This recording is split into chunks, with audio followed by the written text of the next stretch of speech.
Candid Frank Stanishi, and I like it. Oh, like, no. Sorry, guys. I got a phone call. Timing I is can't everything, turn right, it Frank? off. And take Hello, two. everybody. I'm Candid Frank Stanishi. Welcome to NLL Lacrosse Talk. Welcome to the Spanglish World Network on Zingo TV, channel 250. Please remember to download the Zingo TV app at the respective app stores for iOS and Android devices. While you download, make sure you rate and leave a comment. Both apps are absolutely free. Zingo TV is available on Google Chromecast, Amazon Fire TV sticks, Roku sticks, and also on all smart TVs 2016 forward. Now joining me as usual, Gary Grube on Lacrosse Talk. And we have a very special guest. Yes, we do. Thanks, Frank. It's a pleasure to be here. And we have Chet Couture. Welcome. Former NLL ref, just retired 30-year-plus man with the London Fire Department. Welcome to the show. Thanks very much for having me, gentlemen. Logan, we always talk. Sorry, you called your son's name Chet. Yeah, he happens to be the father of Logan Couture. He's played in the National Hockey League for a few weeks. Pretty good player, actually, too. That was sarcasm. Just kidding. Chet, we like to always ask, and my favorite question is always to ask people how they got involved with lacrosse. What drew them in? In my case, I got involved when I was probably a young teen. One of my neighbors had a couple of sticks and was looking for somebody to throw the ball around with. So he invited me to do it, and I tried. And then we ended up playing some backyard lacrosse games, with just a sponge ball or a tennis ball. And that drew me into the game. I never even joined up to play for a competitive team, though, until I was 18. And I played juvenile lacrosse, and I got called up by the local junior C team in Owen Sound, and I was hooked to the game. I've been playing softball, hockey, football on some pretty good teams, I must say. For my area, which was Owen Sound, Ontario, where I grew up. But lacrosse just brought a totally different element. The sport was very contagious, and I just loved it. How did you slide into being a referee? So my first year of playing, my girlfriend at the time, her father, the late Cy Lemon, he happens to be in the Canadian Lacrosse Hall of Fame for his activities and participation with lacrosse as a builder. He said to me, if you're going to play lacrosse, you need to know the rules. And the best way to know the rules is to go to a referee clinic. He just happened to be setting one up for Owen Sound. So he convinced me to go to this referee clinic, and unbeknownst to me, he needed referees. So he quickly put me into action as a referee of the youngest levels. And somebody got suckered. Somebody got suckered. I got suckered into it, but then I quickly realized, I can't even remember what the game fees were back then, but I was making a little bit of money. Right. And I thought, geez, this is good money. I don't have to pay the government any taxes on this little bit of money that I was making. So Eduardo, can we delete that part, please, of what he just said? Can we delete that part? What he just said? Yeah, we don't want the government. I'm sorry. I'm having fun with you. I shouldn't. So that's how I got into refereeing, and then I'll take it a step further. A couple of years later, I was working some provincials, but they're novice level, so it's just the youngest ages.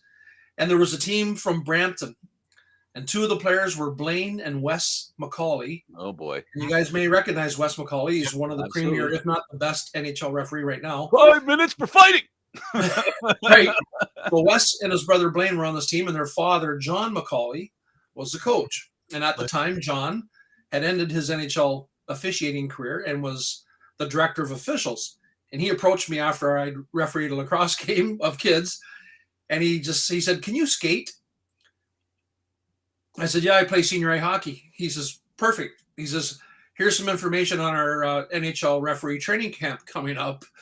And I was flabbergasted, and I thought, "Oh my God, what a great opportunity!" I said, "How much do the referees make a year?" And he told me what they start at. Uh-huh. And at that time, I had just started as a police officer, and I was making about $12,000 a year more as a police officer.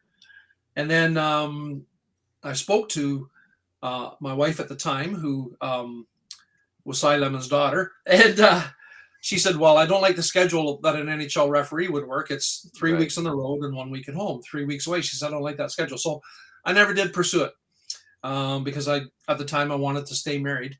So I never pursued that, but I stayed with lacrosse, refereeing lacrosse, and then played up to the senior level with Orangeville. And then when I was 25, I was still refereeing minor lacrosse.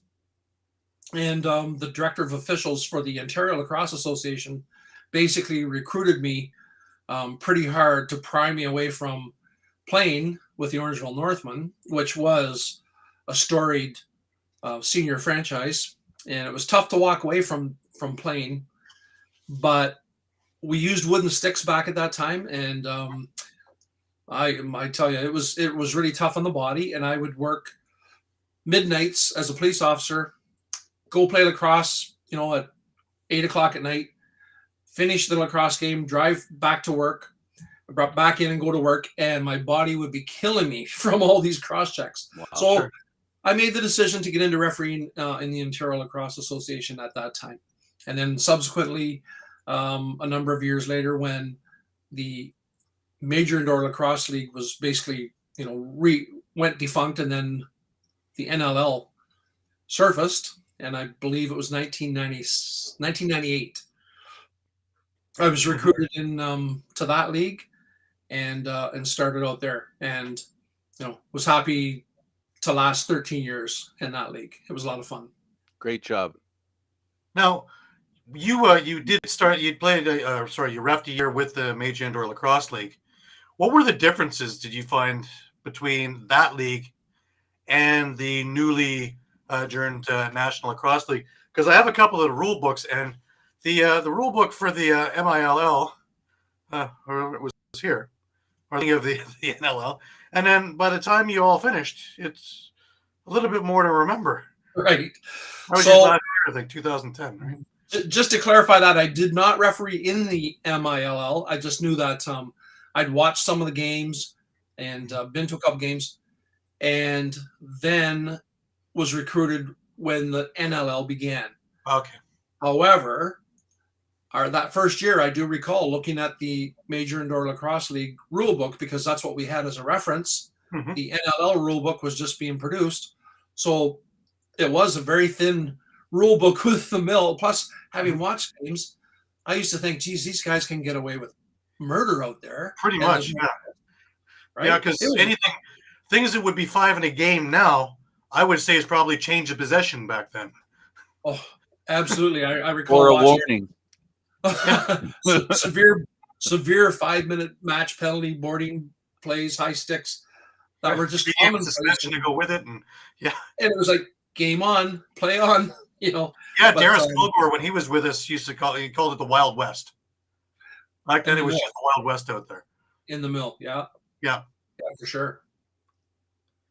Okay, so the league starts up, and you're starting to ref, and you, for I think it was 11 out of the 13 years you were a crew chief.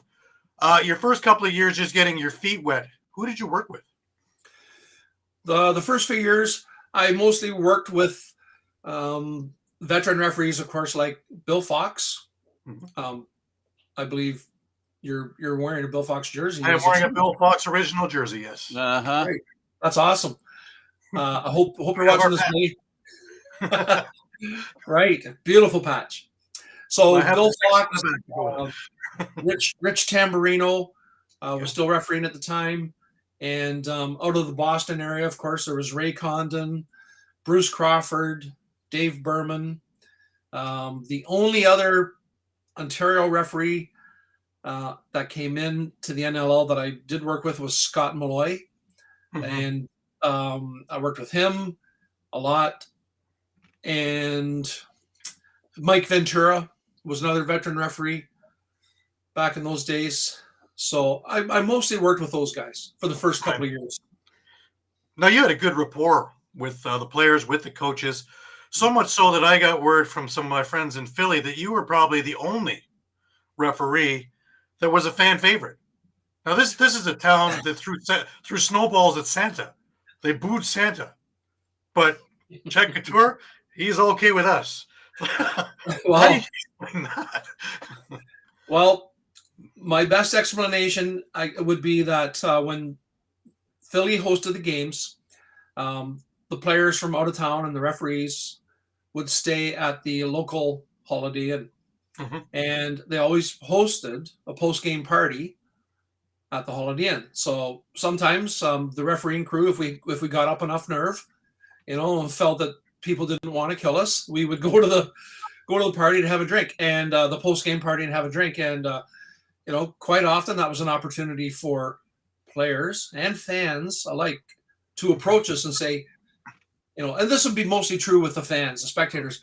Hey, can you explain what happened here? What was that call? And why did you guys make this call? And I'm not, no disrespect to my fellow officials, but a lot of them just felt, hey, I don't want to talk to you. This could go wrong. I don't want to get into it. I don't want this to become an argument or anything. So they would walk away. Whereas I felt good enough with my, people skills that I could talk to them, having been a police officer and then a firefighter, dealing with people a lot in stressful situations. So I would talk to the fans, even if some of them totally disagreed with the call and were still worked up over something. I wouldn't let that deter me. And I would just try my best to explain the rule book and explain the interpretation and, even maybe why we let something go or a couple things go, or just straight out admit, hey, you know what? I know what you're talking about. I guess I missed that one, that type of thing. So in time, a lot of the fans seem to, no, I mean, not everybody, obviously. There's still lots of booing, etc. whenever the referees come out the floor in Philadelphia. But a lot of the fans, I can count a lot of them as my friends to this day, through social media. There's a lot of my friends on social media that were lacrosse fans, a number from Philadelphia. And I'll never forget going down to New Jersey to the Prudential Center to referee an NLL final game.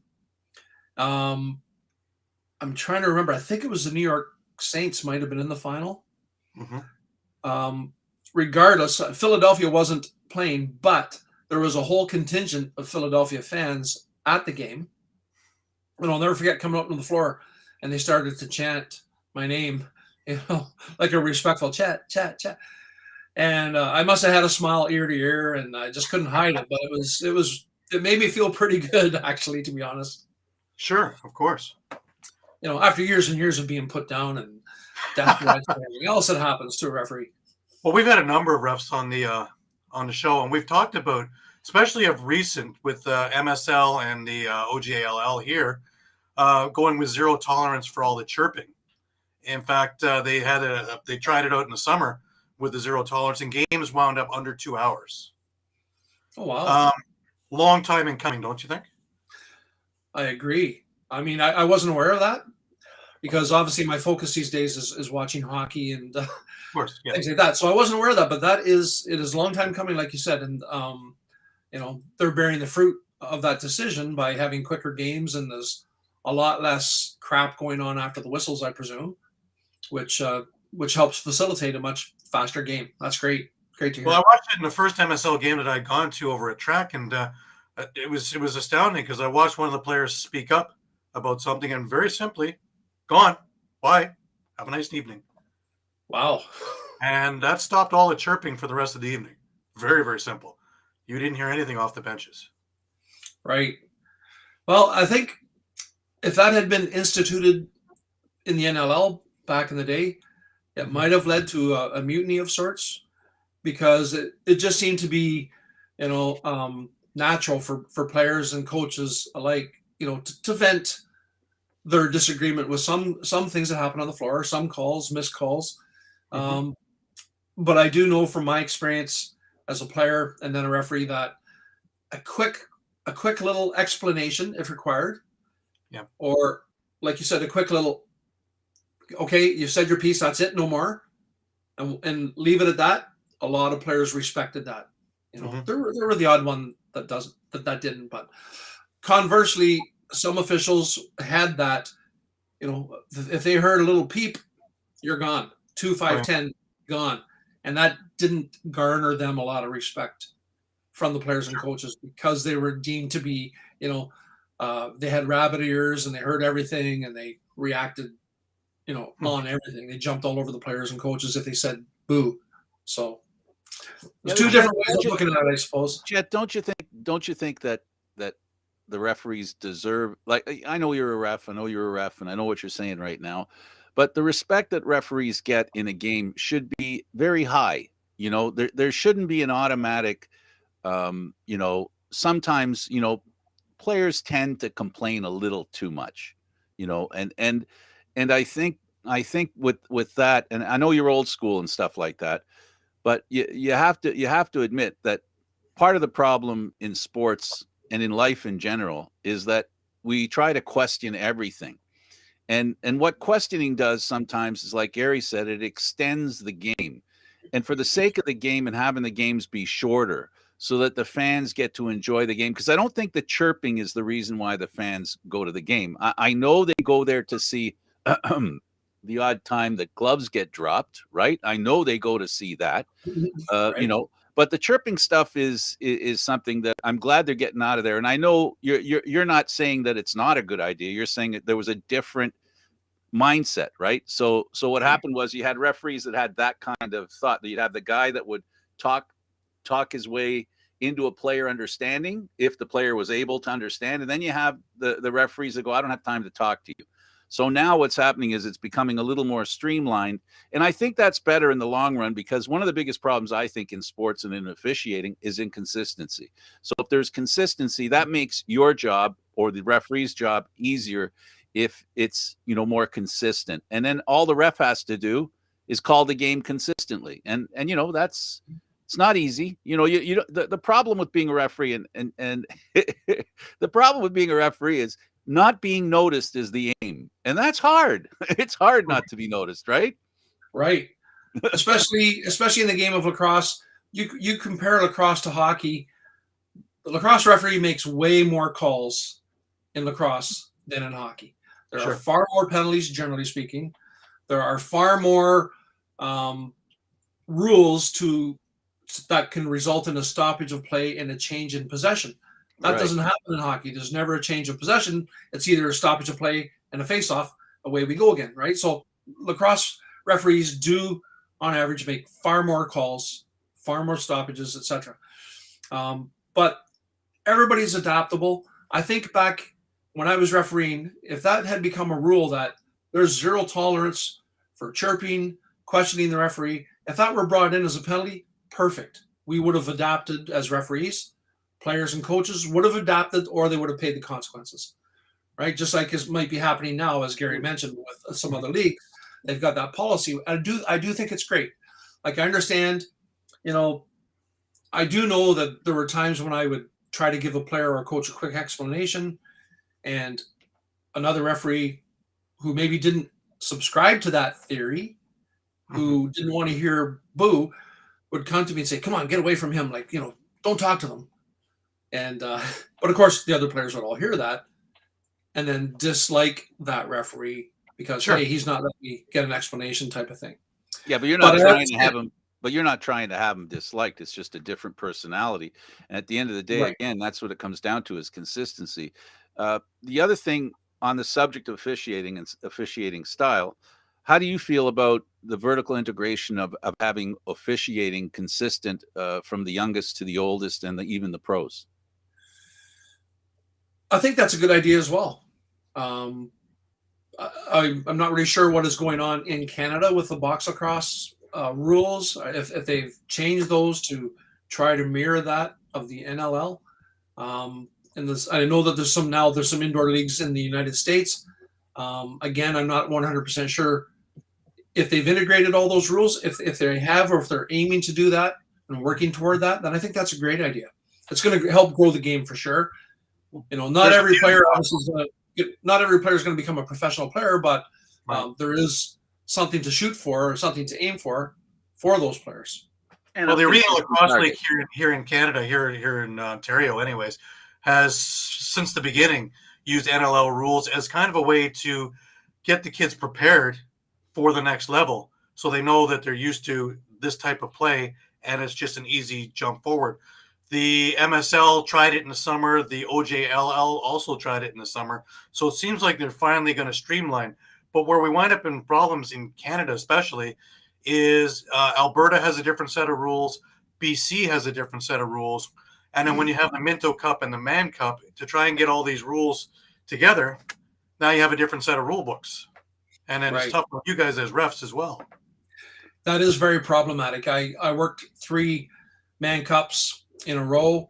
2 of them were in Ontario. One was in New Westminster, British Columbia. And I know that when I went out to New Westminster, the referees there did call things. They did interpret the rule book a little bit differently than our interpretation was in Ontario. So yes, I could see how problematic that would be for not just the referees, but of course the players and coaches. So it's a great idea to integrate them as much as possible, for sure.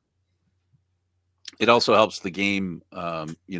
It helps players play the game better because they're not worried about things they shouldn't be worried about. You shouldn't be worried about playing tough lacrosse. Being physical and not cross the line when you don't even mean to. That's got to be hard for players to take. And then what happens is you get the grief as the referee.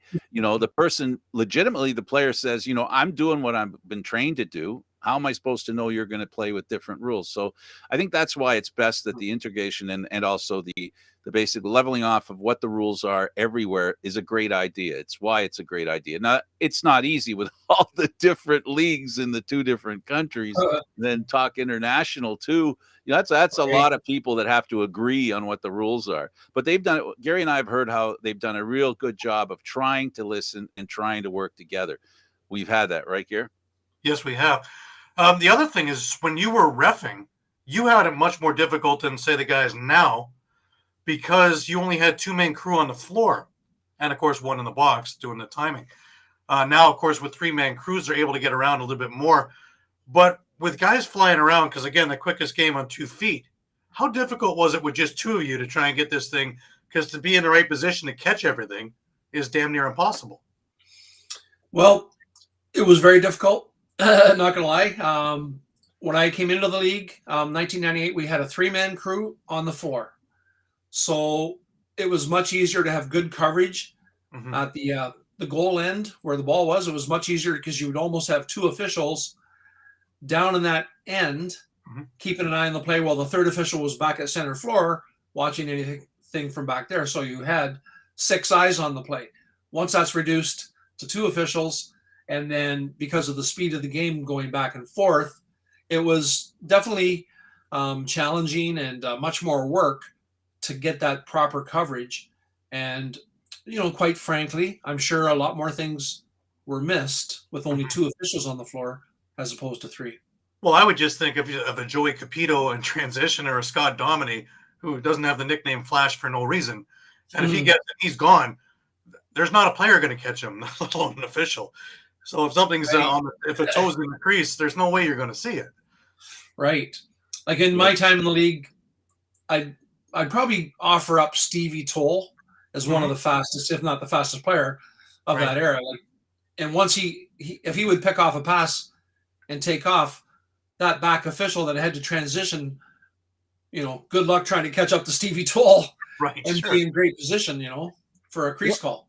It's also perception, right? The extra official means that players don't have a blind side on one official. And it's important because that's a kind of deterrent, because they might have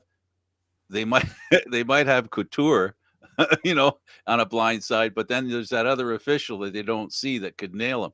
So in a way that helps streamline the game as well, right? I agree. Yeah. I would almost think that the back ref would have to call a penalty just to remind everybody. Okay. One thing we agree on here is referees don't sit on their whistles very often. They get blamed for it, but they don't really sit on their whistles. Right. Now, another thing I want to bring up is there have been a number of events over the last few years of referees being abused. The Gord Brown incident, comes to mind, where he really got beaten by, I think, one of the team trainers, so much so that it went to court for assault. There's been a number of refs who won't work some of the Six Nations games because of some of the threatening, whether it's been physical or not. That's it's just speculative. But what's your theory on all this? Because I remember talking to a couple of the former commissioners and things, and they were talking about, well, from the time they arrive, the officials should be together. They should be parking in the same spot, going into the building at the same time, out of the building at the same time. Is that all necessary? I think it's a good idea. I'm on board with that. Staying together as a crew once you arrive. I know in our NLL days we did that. That was how we transported to and from the rink all together. When I was refereeing in the Ontario Lacrosse Association, during my time there, a father-son referee team, the Alinskis, John and Phil, were unfortunately assaulted after a game in Six Nations by a number of fans that were angry with them. And that brought about a change in that in order for games to continue, there had to be a police presence. And that went on for a few years for sure. You hate to see something come to that extreme. But again, it's a few bad apples can spoil the whole bunch, right? And give everybody a bad name. And that's what happened in Six Nations. A few bad apples of spectators took it upon themselves to assault the referees and kind of made things difficult for the rest of their community to host the lacrosse games and even attend the lacrosse games. Mm-hmm. That means so much to that community. So that was kind of tough to see happen. But at the time, I think it was agreed upon as a necessary evil. Let's get a strong police presence. And then the referees were not allowed to enter the arena until the police came out and met them in the back parking lot. So that happened for a number of years there. But I can tell you that over my officiating career, going to referee games in Six Nations, probably at least over 100 times. I don't remember ever being threatened or assaulted, near anything near that happening. I always enjoyed going there, and wouldn't hesitate if I were still refereeing. I wouldn't hesitate to go back there. What happened with Gord Brown was very, very extreme and sad to hear about. I read all about it. It was very disheartening. Glad that it ended up, I believe, in a conviction in court for the assailant. But when you hear about those type of things, I just happened to watch a video yesterday of a junior hockey player, 20 years of age, spit in a linesman's face. He had to be restrained, thrown on the ice, held down till two police officers came out and handcuffed him. Two police officers happened to be at the game, but they came out and handcuffed and arrested that player, and that was his last junior game of his junior career. And what a sad way to go out, But it's a game where, like hockey, tempers can go, tempers can fly, things can get heated up. There's no excuse though. There's still no excuse for assaulting an official. And sadly, one time is one time too many. And I hope Gord Brown is fully recovered. And you hate to lose officials because they're so hard to find in the first place. So you hate to lose people that are willing to officiate. And I don't know what Gord's status is right now, if he's come back to officiate or not. But I wish him all the best, and I hope he's doing fine. We're back to that. He's listening right now, actually, because he actually made a comment. Happy that we asked the question. So just a shout out to Gord. And if you want to just type in your status, Gord, that'd be great. In as far as that kind of incident happening, as you know, as a police officer, you have benefit of having a history as a police officer as well. I use that word again, deterrent, right? There's behavior that's acceptable, and there's behavior that isn't acceptable. The problem that we have in society, which isn't just about sport, right, is the fact that people are under the misconception that some behavior is acceptable. So that behavior immediately has to be identified as unacceptable. And unfortunately, we have to accept the fact that the bar is much lower than you think. Do you know what I mean? Like, You don't wait when it comes to that kind of stuff. You don't wait for a referee to get assaulted. That's my theory, because you have to basically say to people, if you're verbally abusive to an official during a game, I'm not suggesting that that person would do something bad, but that person is inciting people and maybe getting somebody who has maybe an uncontrollable physical temper going. So we have to eliminate that kind of stuff as well. So there's a lot of prevention that needs to be done, and it's shameful and it's sad that a human being, remember, this is a referee, I get it, he's a referee, but I look at him as a human being, as I do for everybody who's in that rink, right? They're all human beings, and we all have a right to mutual respect. And when people cross that line, they need to be taken into somebody's attention, who points out to them that if you want to be a part of this, you can't be like that. You don't have to threaten them. You don't have to give them, you know what I'm saying, right? People just have to take a nice little walk over. Listen, we don't tolerate that kind of stuff. If you do that, we're going to have to ask you to leave. Now, I understand that opens up the person saying that, to basically some sort of reaction, but we really have no choice, do we? Like we have to let people know when they're crossing the line, and we can't wait for the line to be crossed that puts them in court or puts someone in the hospital. Right. Frank, are you a sports psychologist? You should. No, I'm not a sports psychologist, but I have spent enough time around sports since the late 70s. And I, like you, I did play-by-play of minor hockey. Did things with the ESO Challenge Cup and other, hockey organizations. And one thing I learned very quickly through experience is that the hockey players at night that are professional and do things, right? They go on a line, right? They play on a line. And when I talk about the 80s, we have a defenseman that used to go after people's heads, right? Well, you know what? They make them a hero. They laugh at the player crawling to the bench, and then they wonder why children the next day in midget hockey, juvenile, even junior, right? Yeah. Emulate those players. And I got in trouble with the National Hockey League and Harold Ballard in particular, because I used to speak on the show against that. I would say, this is not good. They have to stop doing this, because I'm not saying that pro players, we have to make them the stalwarts for society, right? But we do have to take account on how their behavior affects younger players. In my mind, right or wrong, there was a direct line between what happened in the National Hockey League on Hockey Night in Canada at 7 o'clock and then what happened on Sunday afternoon at a midget hockey game. I saw it firsthand. Yeah, and I agree with you 100%. I truly agree with and respect your perspective on the things that you've just mentioned over the last few minutes. Like, I can recall watching a game between the Detroit Red Wings and Toronto Maple Leafs, and I don't even know what year this was, but I tell you, it was a long time ago. Dan Maloney just savagely attacked Brian Glennie. Yes, he threw him to the ice. Dan Maloney was either with the Red Wings or with Red the Wings. He was with the Red Wings. He came to the Leafs after that.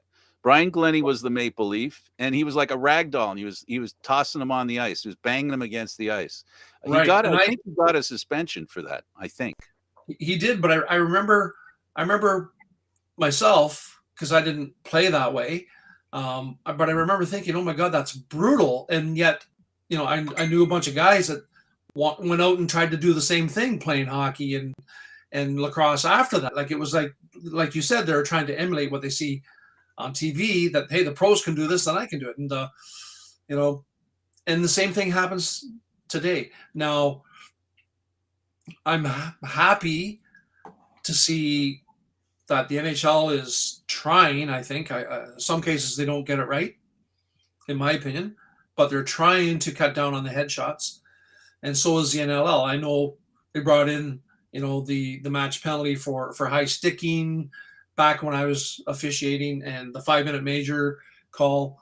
I don't think it was a 5-minute major for high sticking back in the mill days, but it was brought in. It was, the referees would try to keep the sticks down, and it's a constant battle. But that's one of the things about the sport, whether it be it hockey or lacrosse, are the injuries to the players. And it really bothers me, and it probably bothers you, when you see somebody get hit so badly, like a headshot, and then they struggle to get up off the ice, and that just hurts to watch that. Yeah, and the thing of it is, one of this, it's multiple steps to solve the problem. Once we identify the fact that people are getting concussions and we take care of them and we check out how it affects them, the more we realize the damage that's done, the more respect we give the fact that maybe we shouldn't allow that kind of stuff. So that's why some people might say, "Oh, well, what's the big deal? You take him off the ice. It's too late. He already got hit." Well, we're not talking about his hit. We're talking about the next hit. So that's the thing with stuff like that.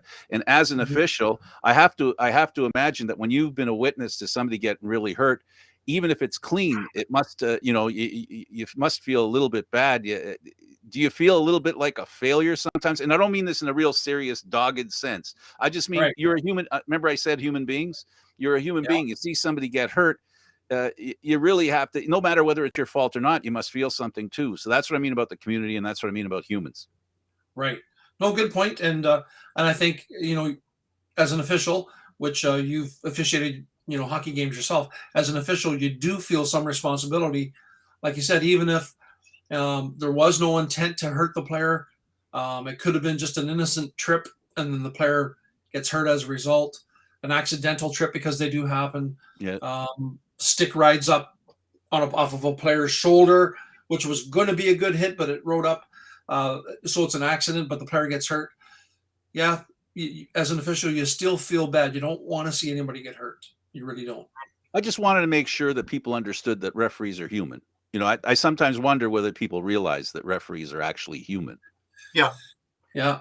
Sometimes it's funny too, because, we talk about professionally, but I find it more in the amateur games and the ones that are actually lower tiered, where you have these vicarious parents who are absolutely brutal on the officials, and it's not going anywhere. These games are house league games.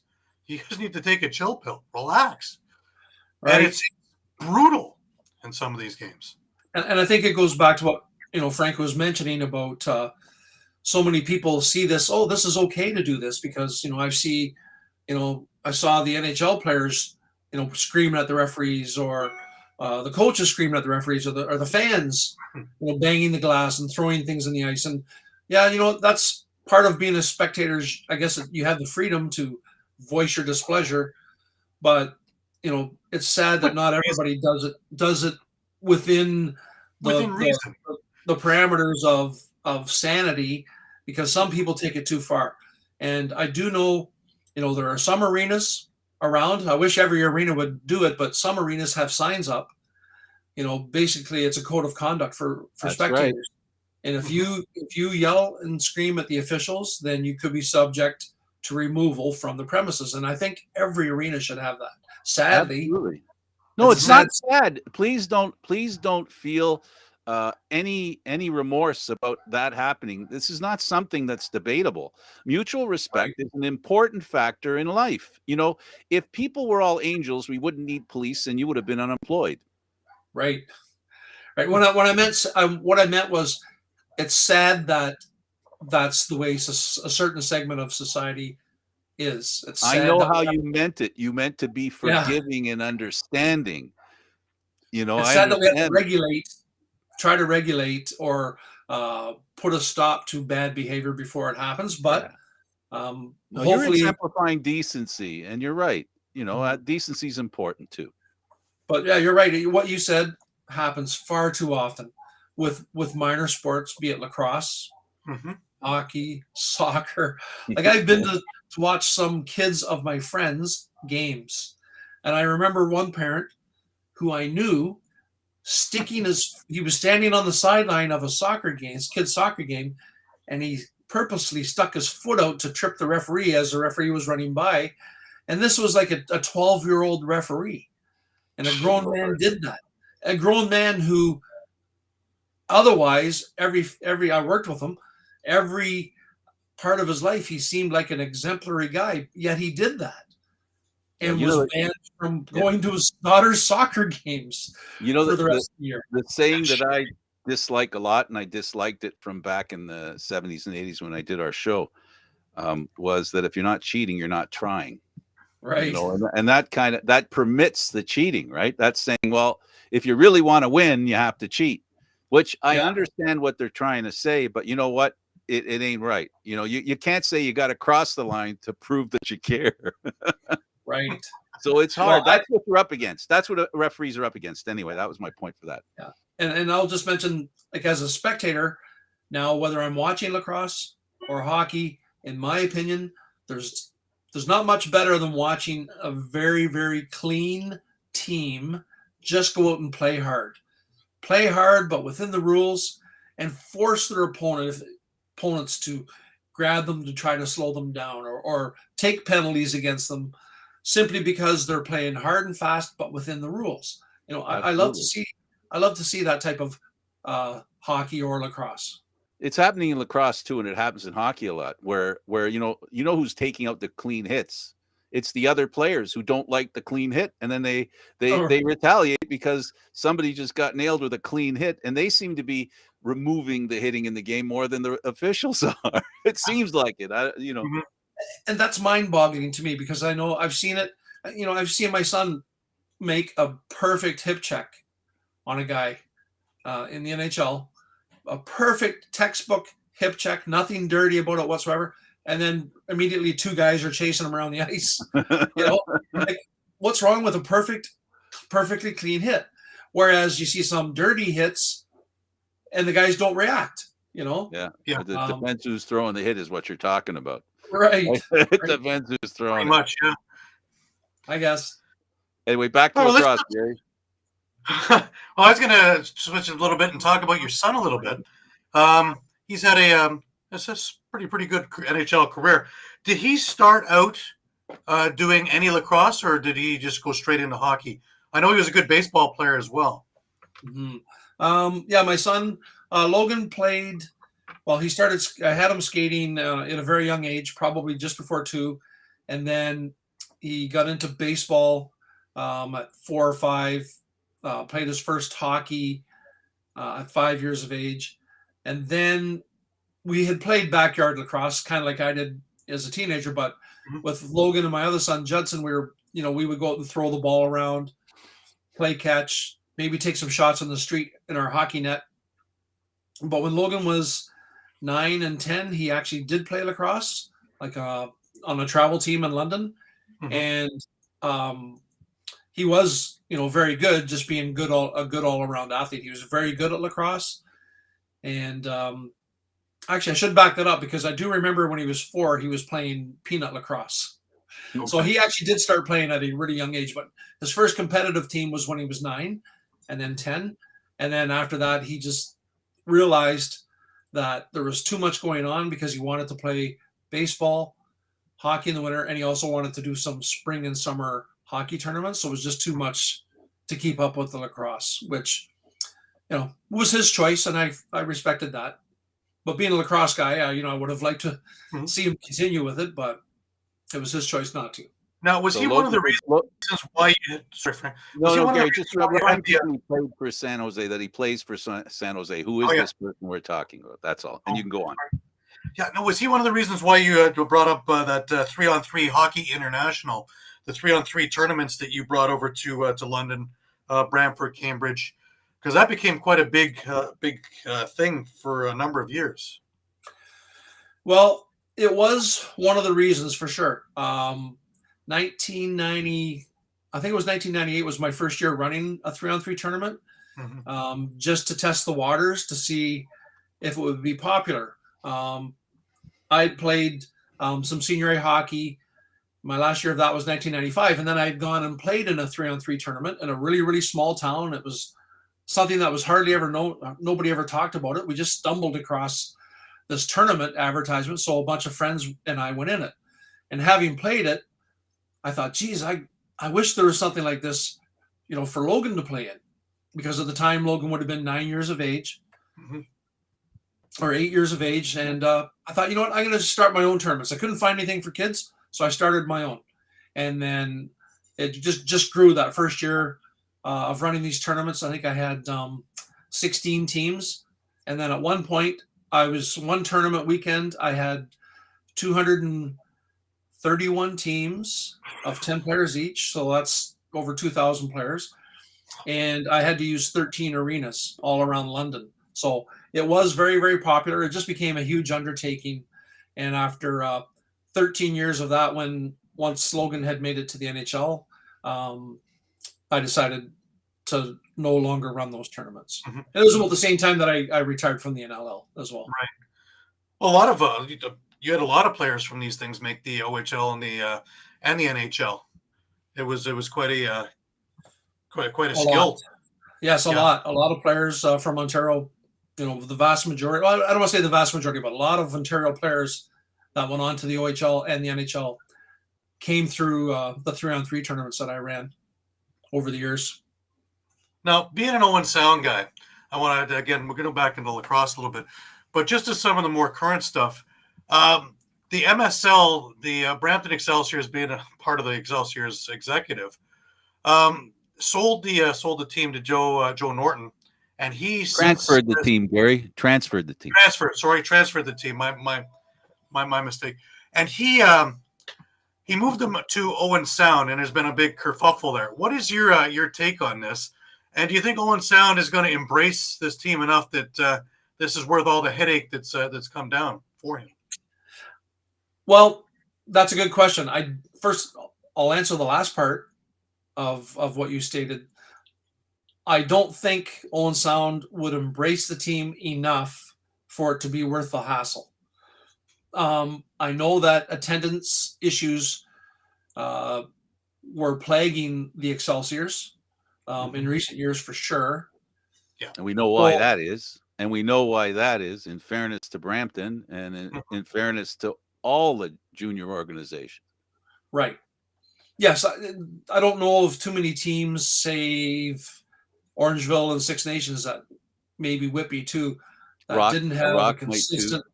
Sorry, who? The Rock as well. They're minor. They're minor lacrosse and that. Yeah. Right. They would draw well enough to survive, but the Excelsiors, I think, were finding it very, very difficult. Mm-hmm. But Owen Sound, I don't think that's the answer myself. Personally, I just don't think, as much as I love Owen Sound, and I know years ago they used to support the Owen Sound North Stars. I did play for the North Stars in 1981. I just don't think it's going to be much different to move the team up there. It's just going to increase the travel costs, etc. So to me, I guess possibly out of the fact that it's been a long, long time Brampton-based team.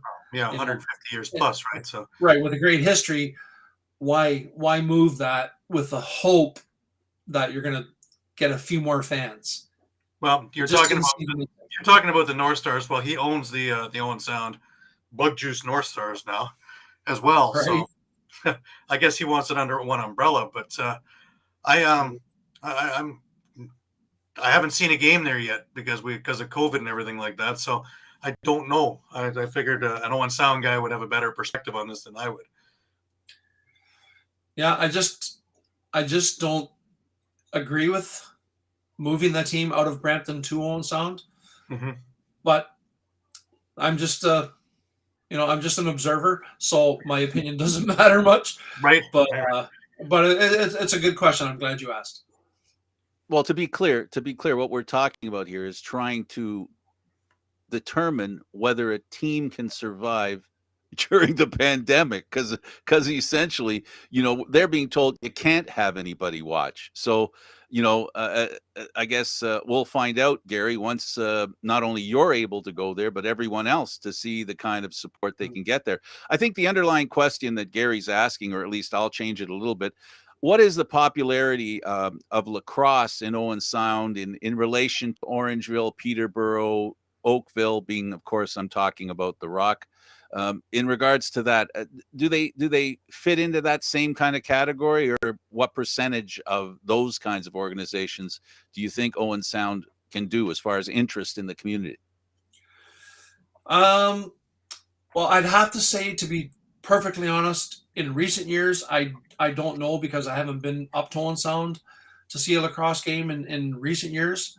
I can speak back to when I played and when I officiated in the 80s and 90s in Owen Sound, it was a hotbed of lacrosse, much like Peterborough was in Whitby, Brooklyn, Ontario, Six Nations. Because I can remember going to watch games where you couldn't get a seat. People sat in the steps. Standing room was packed. And so we're talking 3,000 fans or so at lacrosse games in the playoffs mostly, but there was great fan support back in the 80s and 90s in Owen Sound. But I also recall refereeing in the later 90s, and that interest started to wane in Owen Sound. It really started to wane for some reason.